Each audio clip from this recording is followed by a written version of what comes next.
And now we're going to talk about an example of mainstream media shilling for Kamala Harris in a truly brazen and shameless way. So as I covered on the show before, Kamala recently suggested that she intends to pass federal initiatives cracking down on price gouging in the grocery sector, essentially making companies charge lower prices and punishing them if they charge prices she feels are too high. And doing this despite the fact that the grocery sector runs on incredibly thin profit margins to begin with, of about 1.5% on average, and that price gouging is not a significant factor or really going on at all when it comes to grocery stores. She got a ton of pushback for this economically illiterate idea of implementing price controls, including from even surprising sources like the Washington Post. So others in the mainstream media are going full gaslighting defense mode and telling us that no, when Kamala says that she wants the federal government to prevent companies from charging high prices,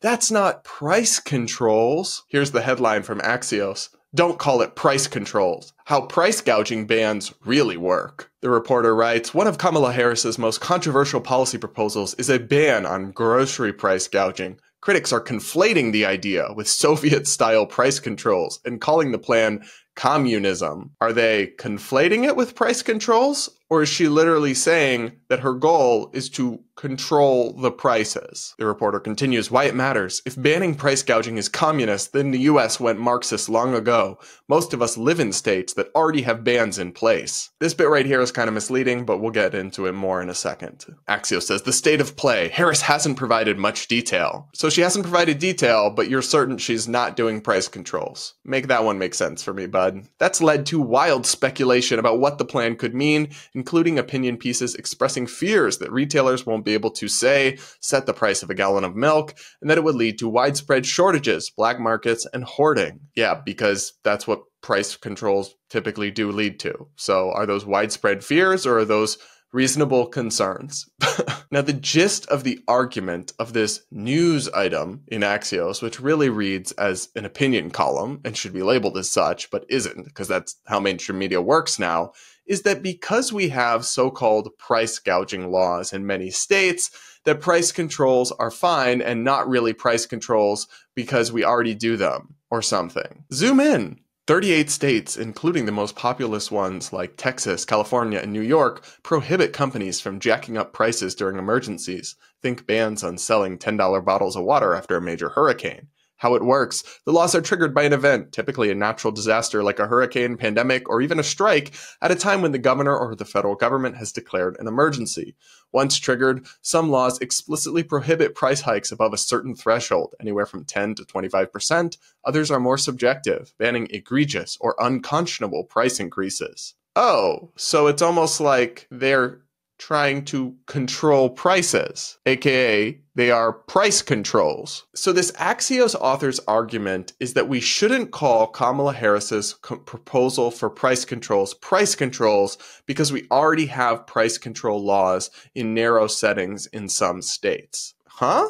We already have tax cut bills in many states that pass, but if federally someone proposes a tax cut, we can still call it a tax cut. Now, I guess what the author is really trying to suggest is that the idea isn't as radical as it sounds because we already have these on the books in some states. But this is also wrong. For one, we really shouldn't have these laws on the books. They actually hurt the ability to respond to an emergency, but that's kind of a topic for another time. Two, these laws are narrow. They're only during an emergency, right? After a hurricane or something like that. They're not in place most of the time. Whereas what Kamala is talking about is just in general, not during a specific moment after something bad happens, just in general, preventing companies from charging high prices that she thinks are too high. That's fundamentally different in both kind and degree to these price gouging laws at the state level that this author is attempting to use as a deflection. The truth is, Kamala Harris is proposing really radical, far-left economic ideas, and mainstream media outlets like Axios know that these ideas are radically out of step with the American public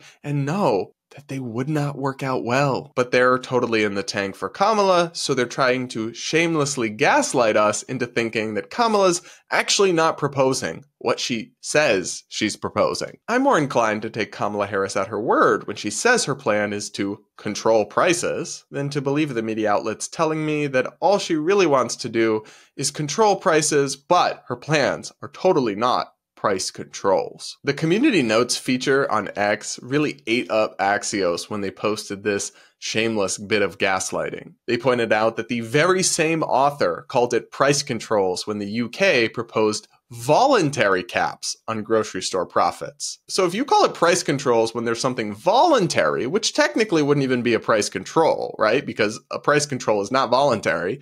But if you're going to use the language that loosely in other scenarios, you can't then claim that actual, not voluntary plans from Kamala Harris aren't price controls. Your Delulu is showing. In the same way, Axios called it price controls when it was proposed to limit how much Russia could profit off of oil in a time of crisis. So if that's a price control, then doing the same thing categorically for the grocery sector in all times, not just times in crisis, is definitely a price control, my dude. I can't say that I'm particularly surprised by this level of gaslighting coming from mainstream media, but I am glad that people are finally starting to wake up to it and see just how dishonest a lot of the spin coming from establishment journalism is when it comes to the candidates they're supposed to be neutrally covering.